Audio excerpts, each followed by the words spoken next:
ikibazo cy'u Rwanda na Kongo ntabwo cyarangiye. Niyo mpamvu system igomba guhinduka, ubutegetsi bwo mu Rwanda system igahinduka, ubutegetsi perezida yarasanzwe afite, ubushobozi perezida yarasanzwe afite akabugabana n'abantu b'Imana. Iyo ndimo kuvuga abantu b'Imana ntabwo ndimo kuvuga amadini. Igihe cy'amadini cyararangiye. Igihe cy'amadini cyararangiye. None se abantu hari intumwa, abantu b'Imana batava mu dini bazava he? Uri kureba nk'ubu ngubu mu Rwanda hari amadini arenze wenda 10. Ni menshi. Ni ukuvuga ibibazo byose byabayeho mu Rwanda, ayo madini yarari. Ayo madini yarari. Kiragambwa ngo kuno mu Western Uganda mwe mu byo Rwandisa bikabira biko no mu madini kuza kwita kuko ntabwo ari amabanga.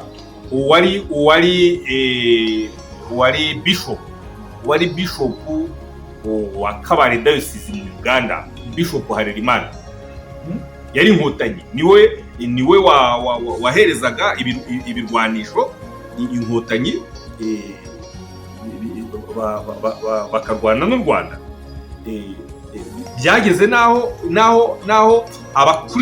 abakristo ba Kabale Diocese barivumbagatanyije bati umutungo urimo kuwusahura. basaba papa ko avanaho Bishop Harerimana. Ibyarabaye papa yohereza undi bishop. Niyo kiri kureka amadini tigarabasa kureto businje munci. Amadini ntabwo gashobora kuzana amahoro ku isi. Nk'ubu mu gihugu cya Uganda, mu gihugu cya Uganda President Museveni ikibazo afite ni icy'abanyadini. Abanyadini binjiye mu politics, ntabwo abantu mu gutora ntabwo baragendera ku bitekerezo by'amashyaka. Abantu barimo kugendera ku madini. Uyu ni uw'idini yacu. Ni ukuvuga amadini ni nkaho yabaye political parties. Noneho rero mu Rwanda abanyadini cyane abakristo barenze 80%. None se niba bari abantu borohera Kristo 80% bari kwicana, ariko baricanye. Ni ukuvuga bagiye mu kwaha. Amadini yagiye mu kwaha kw'abategetsi. Abategetsi nibo bategeka amadini, so babaye ibikoresho rero. Ni uko ibyo niyo mpamvu rero Imana ntabwo yabakoresha.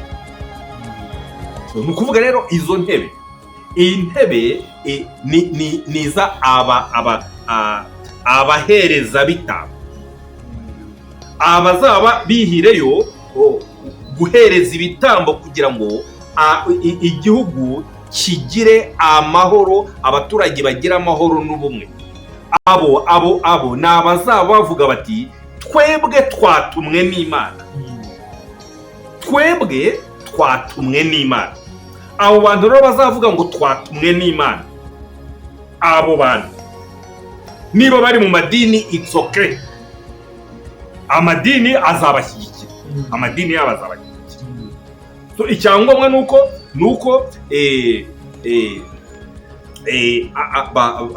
bakwicara ku ntebe 12. So izo ntebe 12 rero usanga hari intumwa z'Imana ziri mu rwego rumwe, zireba kimwe. Ngene ushaba abantu bataroga mu dini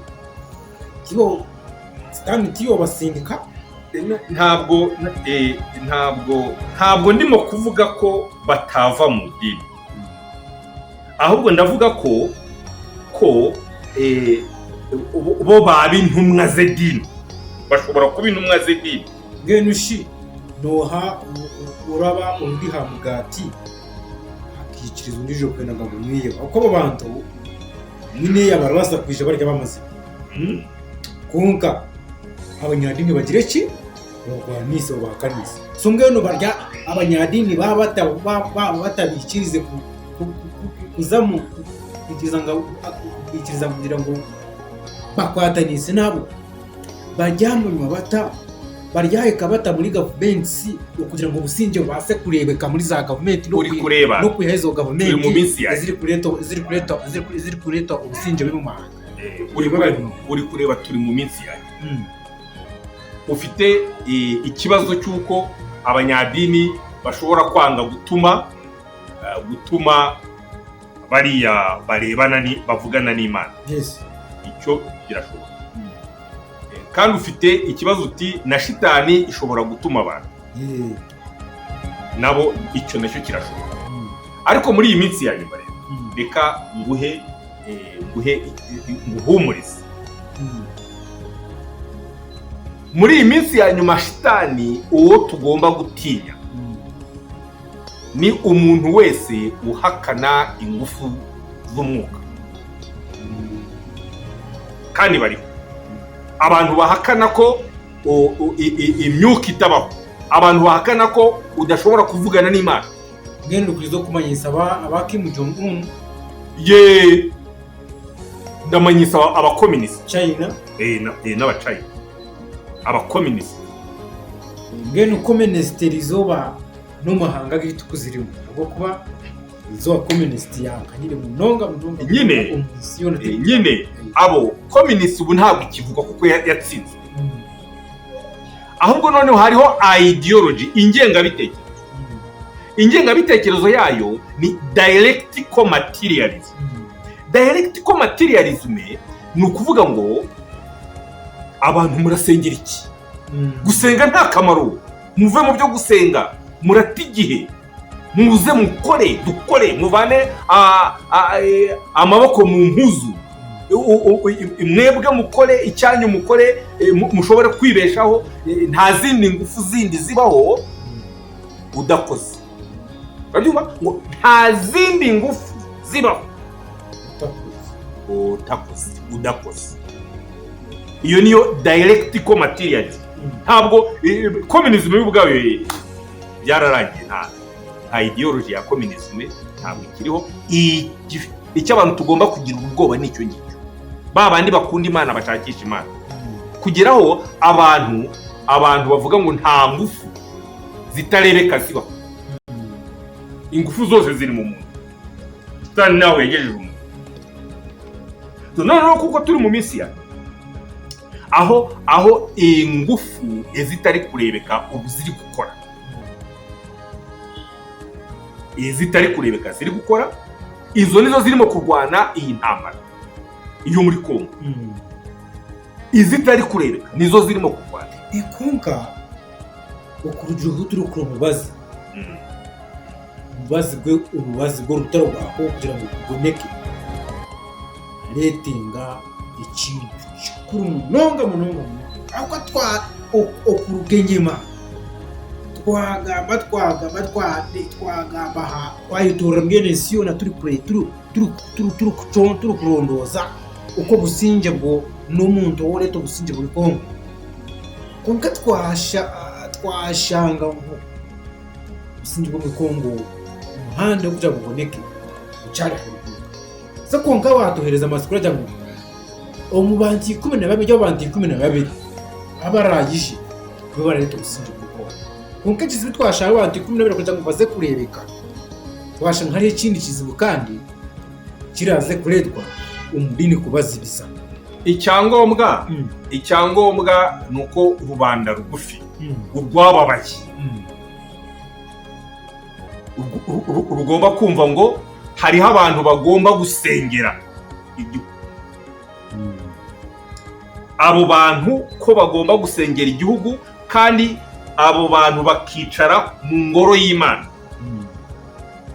ari abantu bashinzwe umurimo wabo ni ukugira gute gusengera igihugu bakabyumva. Noneho abantu bo hasi bakumva ko abanyadini bari bariho mu gihe ababyeyi babo n'abana babo bicwaga bubuzi, bicwaga nabi. N'uyu munsi inzara iriho, n'uyu munsi ibibi birimo gukorerwa mu Rwanda kandi abanyadini bariho.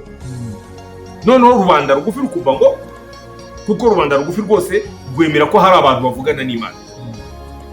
Icyangoma nuko icyo kintu bagishyiraho, iryo shiga rikabaho aho abo bantu bagomba kuva.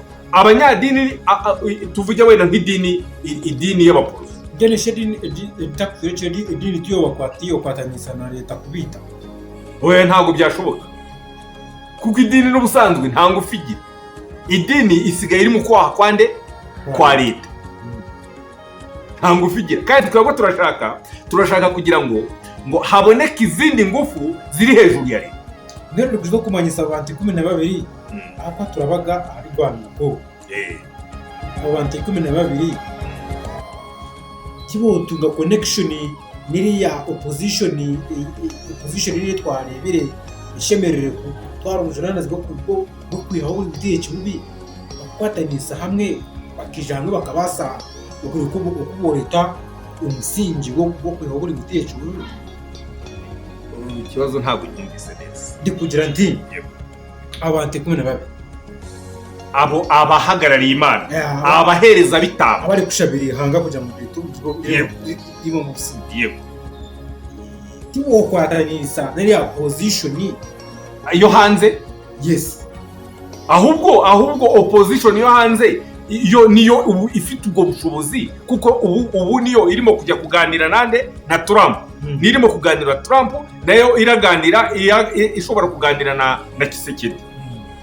Kugira ngo noneho bahe ubushobozi, icyo nicyo yikenewe nyine, kugira ngo bahe ubushobozi abantu b'Imana. Ahubwo kuko wakigamba barabasa kuganira nyine yakonkana bari muri rya byo kweyendeza. Yego, kandi twashaho kweyendeza kwa star tungeno kirete kugira haba hariho aba politics bari bizo kurunda umuhanda wo kureta ubusinje mu ihanga y'u Rwanda. Hariho n'abari ha side ya Ruhanga bari kureta umuhanda wo kujya abaza kureta ubusinje muri Rwanda. Habeho aba side ya Ruhanga babahabure kugira ngo kuko aba banyapolitike bo baza intebe zabo turazisanga cyane mu legislature na executive. Barimo ni babasa ko bashaka ko ba minisitiri minisitiri ushaka kuba minisitiri, ushaka kuba umudepite, ushaka kuba wenda abacamanza ntabwo bazaba bari mu politics. Ariko cyane abanyapolitike bo bashaka ubutegetsi, bashaka kujya mu executive. Ubwo bashaka ubutegetsi rero, kandi ubwo butegetsi bwose bugomba kuba bugendeye ku itegeko nshinga. Icyo turi kubasaba ni ukugira ngo hajyeho system, kuko nibo bagomba kurwanirira kugira ngo hajyeho system ya FPR na Kagame bisangirweho biveho. Noneho hajyeho system nshya. Noneho muri iyo system nibwo turimo kubasaba ngo bongeremo Imana mu system nshya. So ab'Imana bo bazamenya icyo gukora. Icyangombwa bongeremo system nshya, muri iyo system nshya bongeremo ishyiga ry'Imana. Erega muri bino bihe, muri iyi minsi turimo, Imana iriho kandi iri kwireka. Ndagira ngo nkwibutse mu gihe cy'Abayisiraheli byageze aho bikomera, Sitani igira ingufu mu gihe cya Yezabeli na Rahabu. Sitani igira ingufu, yica abahanuzi b'Imana. ni muri icyo gihe harimo umuhanuzi ukomeye witwa Eliya. Noneho Imana ituma Eliya, genda ubwire Rahabu.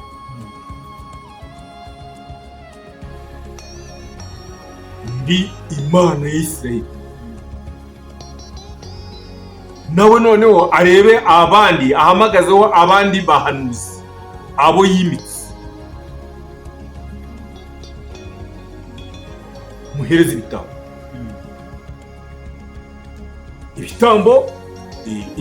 Ibitambo bizashimwa. Iyo niyo Mana y'ukuri, kandi birebeka. Iyo niyo Mana y'ukuri. Icyo gihe banabi ba shitani nabo bakoze umurimo.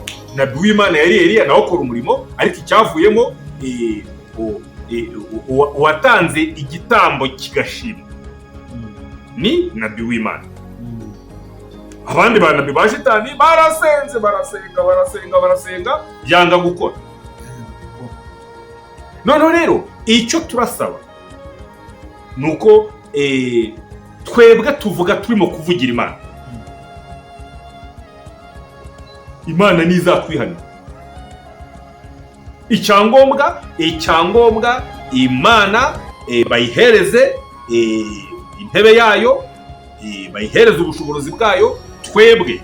Twebwe turimo kuyivugira. Imana abazayivugira nabi, Imana izabagaragaza. Turi mu minsi yanyu. Ngeno mubazi hatiya aho kuba anziri kujira rebuka ko itaro za Kongo zirabasakuye. Umubazi mu bugufu abantu bo kureta ubusinje umuryeyi region yetu ya East Africa baraze kuba bararuga muri abantu 12. Ubwo ni mu Rwanda, kuko u Rwanda nirubone ko nirugira amahoro rwose, Kongo izagira amahoro, n'u Burundi buzagira amahoro, kuko ikibazo kiri mu Rwanda. Ni ukuvuga ubu butumwa ubwo ndimo kubagurishaho, buno butumwa Imana yanyohereje ndimo kubagurishaho, nk'uko Imana yatumye n'abandi, kuko ntabwo ntekereza ko ari njye yatumye gusa, n'abandi yarabatumye. So ibyo yabatumye babigaragaza, babishyire hanze kugira ngo dushobore kuzana amahoro, kuko ndikwemeza ko yatumye Trump ku rwego rw'isi, yatumye Kisekedi ku rwego rwa Kongo, kugira ngo bashobore gukubita hasi iyi ngoma ya shitani iri mu Rwanda, yabujije amahwemo abaturage b'ibihugu by'ibiyaga bigari. Kuko rero uri kureba igisubizo kiri mu Rwanda. Imana ishaka kugira ngo ibintu bihinduke. Imana ishaka ngo igihugu cy'u Rwanda gihinduke igihugu cyayo. Hari ibintu byinshi bigomba guhinduka, byinshi cyane rwose bigomba guhinduka, kuko u Rwanda rwabaye igihugu cya shitani, cyabaye igihugu cya shitani, n'abaturage igihugu kugira ngo cyongere kibe igihugu cy'Imana, n'izina rigomba guhinduka ry'u Rwanda. N'izina rigomba guhinduka ry'u Rwanda, kuko u Rwanda ubu ni Misiri, u Rwanda ni Babiloni.